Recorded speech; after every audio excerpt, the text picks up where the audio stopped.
नमस्कार, मैं हूं प्रज्ञा मिश्रा और आप देख रहे हैं प्रज्ञा का पन्ना। मास्क न लगाने पर पहली बार में 1000 रुपए जुर्माना रखा गया है। दूसरी बार मास्क न लगाने पर 10,000 रुपए जुर्माना रखा गया है।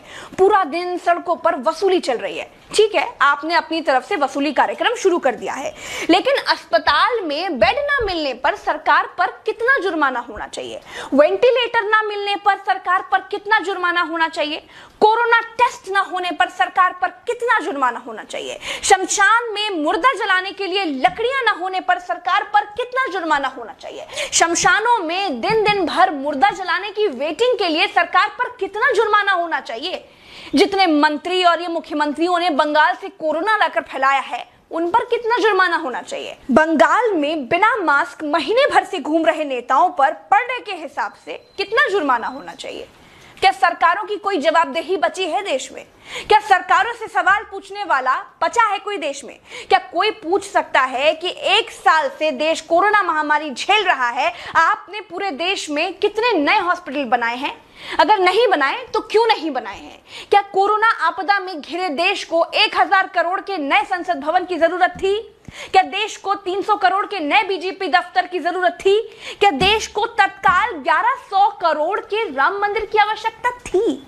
मंदिर के लिए चंदा मांगा जा सकता है तो हॉस्पिटल बनाने के लिए भी सरकार चंदा मांग सकती थी, लेकिन अस्पताल बनाने की नियत नहीं थी। मूर्ति बनाने की नियत थी तो बना दी। सरकारों ने अस्पताल नहीं बनवाए। क्या इस देश की पब्लिक सरकारों पर कोई जुर्माना लगाएगी? क्या कोरोना आपदा में देश को कुंभ सजाने की आवश्यकता थी? क्या देश को कोरोना महामारी के बीच बंगाल चुनाव में रैलियों की आवश्यकता थी? नहीं थी। देश को अस्पतालों की, डॉक्टरों की, कोरोना की दवाइयों की जरूरत थी। कुछ दवाइयां बनाई भी तो वाहवाही के चक्कर में विदेश भेज दी। आधे अधूरे टीकाकरण में देश अभी अटका हुआ है। और ये कैसा टीका बनाया है जिसे लगाने के बाद भी कोरोना हुआ जा रहा है? क्या कोई सवाल पूछेगा? चीन ने कोरोना को फैलाया और पूरी तरह से कंट्रोल कर लिया। अपनी जीडीपी में रिकॉर्ड बढ़ोतरी कर ली। चीन से सब कुछ तो ले ही लिया है, सीख भी ले लो। देश में सब आत्ममुग्धता के शिकार हैं। सबको अपनी अपनी तारीफ चाहिए। कुछ ने तारीफ के लिए तो फौज पाल रखी है, और जिनका मन फौज से भी नहीं भरता है, उन्होंने तारीफ के लिए सूचना और जनसंपर्क विभाग बना दिए हैं।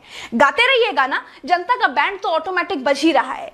जिनके अगल बगल से कोरोना से लाशें नहीं उठी है ना, वो मेरी बात को नहीं समझ पाएंगे। जो कोरोना की पीड़ा से गुजरे हैं, जिन्होंने कोरोना से मरे हुए लोगों को शमशान में जलते देखा है, जिन्होंने कतार में लंबी लाशें देखी हैं, वो जान जाएंगे कि मैं क्या कह रही हूं और क्यों कह रही हूं।